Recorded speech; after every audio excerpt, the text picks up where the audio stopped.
balik lagi dengan Inet. Gimana kabarnya? Semoga selalu bahagia dan sehat sentosa ya. Sesuai dengan judulnya, aku mau cerita tentang pengalaman bersama tumor payudara atau benjolan daging yang terus tumbuh di payudara. Aku pakai skrip ya, karena aku juga gak terlalu hafal bagaimana. Dan aku harap dengan adanya skrip ini ceritaku bisa lebih urut gitu. Jadi ini bukan pengalaman pertamaku, tapi ini pengalaman keduaku. Pengalaman pertamaku terjadi sekitar tahun 2017-2018 dan pengalaman barunya sekarang ini tepatnya ini 2 minggu pasca aku operasi. Dibilang udah sehat belum, jahitan juga belum dilepas, dan aku sempetin cerita pengalaman ini buat teman-teman karena banyak banget yang tanya ke aku tentang bagaimana pengalaman bersama tumor payudara.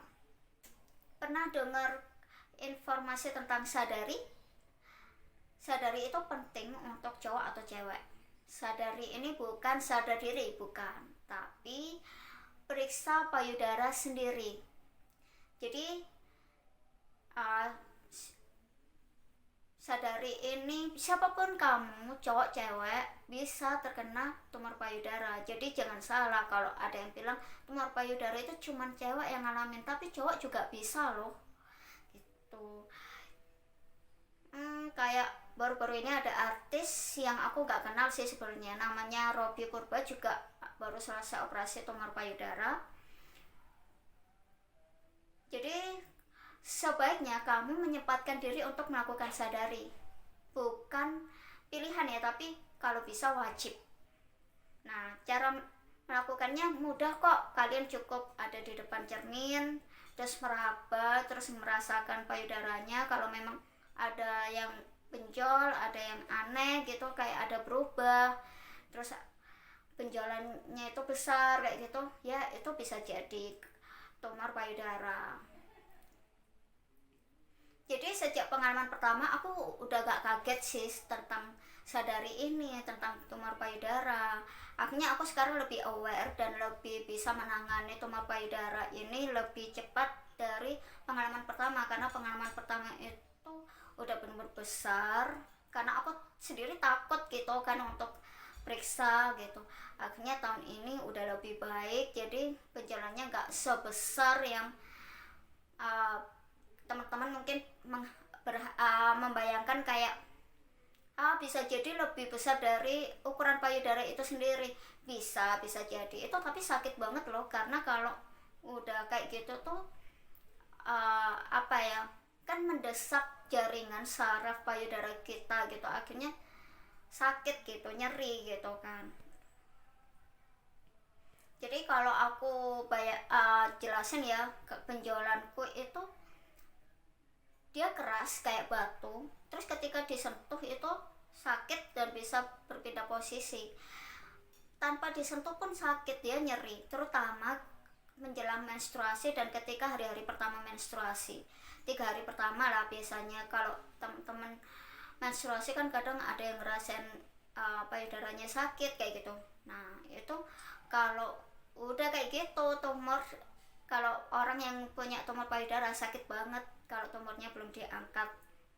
Tapi gimana dengan benjolan daging kecil dan hampir tidak terasa? Apakah itu juga tumor? Tunggu dulu, kamu boleh kok aware.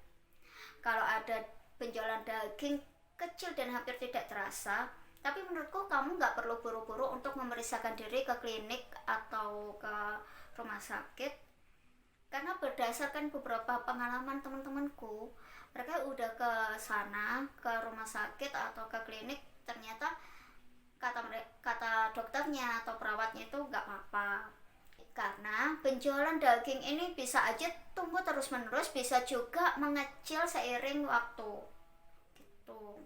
Jadi bukannya dengan kita semakin cepat periksa itu semakin baik ya penanganannya.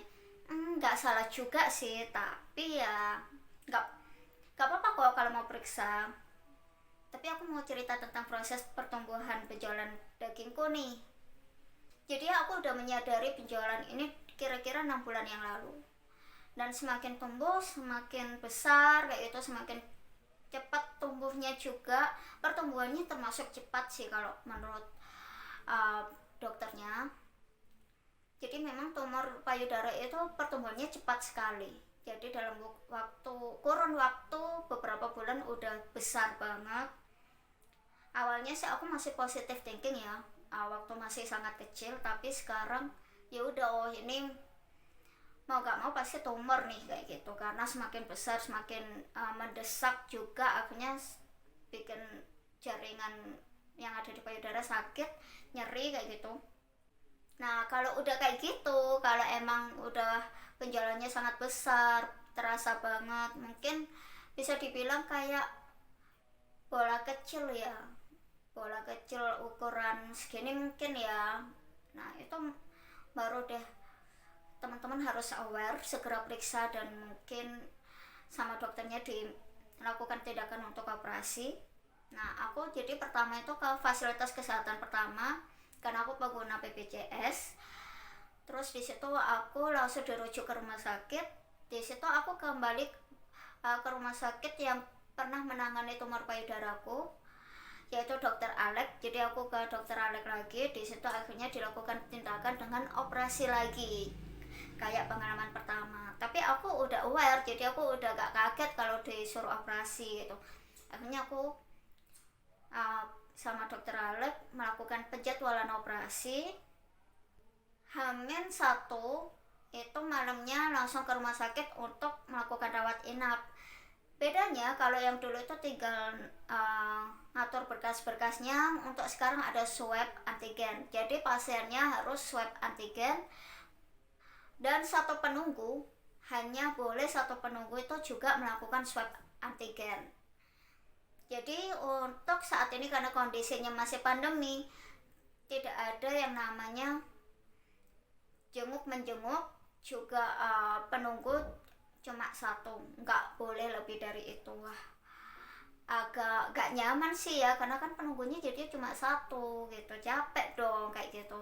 Jadi aku terima kasih banget untuk bunda, kakakku, Mas Wiwit, dan mbakku, semuanya yang udah bantuin. Jadi aku waktu malam pertama itu di rumah sakit nggak ditungguin sih. Jadi aku mulai dipasang infus, mulai diberikan obat alergi. Jadi suntikan alergi obat kayak gitu. Suntikan alergi obatnya itu di tangan yang nggak diinfus. Di situ panas banget rasanya kalau disuntik itu. Tapi bersyukurnya gak apa-apa, gak sakit. Aku gak alergi obat. Lalu mulai deh disuruh puasa, terus operasi. Ketika operasi ya seperti biasa di ruang operasi begitu ya, ruangannya menakutkan, ada lampu-lampunya. Toto ketiduran aja setelah dikasih cairan di selang infus, terbius total. Baru keluar dari keluar dari kamar itu mulai dapat obat-obatan dalam bentuk cairan yang disuntikan melalui selang infus. Nah obat-obatan ini kalau nggak salah ada 3, itu rasanya itu dingin ke pembuluh darah, ada juga yang panas banget sampai aku itu kayak pengen teriak gitu. Rasanya lebih panas dari obat alergi yang disuntikan di tangan kemarin gitu, sebelum operasi gitu. Aduh panas banget, rasanya kayak pengen teriak tapi nggak bisa gitu kan. Ya malu dong kalau teriak. Terus setelah dikasih cairan ini, ternyata perutku nggak enak. Perutku mulai ngerasa nyeri, perih, terus lidahku juga asam kayak gitu, pusing, buat tidur gak enak, buat bangun juga gak enak, borok-borok pengen main HP apalagi baca buku, sama sekali gak bisa. Ternyata aku kena MAH, jadi perutku kembung banget gitu. Nah kalau ditanya kenapa kok bisa, penyebabnya apa, nggak tahu juga sih, karena hidupku juga kalau aku flashback itu aku hidupnya itu nggak neko-neko, makan makanan sehat, hampir gak pernah makan makanan yang gak sehat kayak ya you know lah ya, bahkan aku dulu waktu kecil nggak kenal makanan-makanan gitu. Terus juga aku olahraga rutin, uh, lari pagi atau mungkin ke west setiap weekend kayak gitu.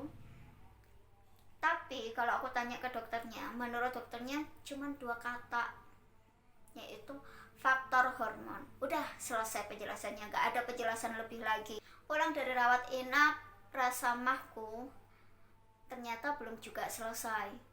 Jadi hari pertama pulang itu aku merasa fine aja karena belum minum obat ya. Jadi aku fine, aku bisa mandi, aku bisa keramas. Tapi tentu saja gak boleh kena bagian yang udah dioperasi karena masih pakai perban yang anti air, karena juga masih basah banget lukanya gitu. Nah, setelah minum obat nih, setelah minum obat-obatan tadi itu mulai deh rasa mah kembali nyerang.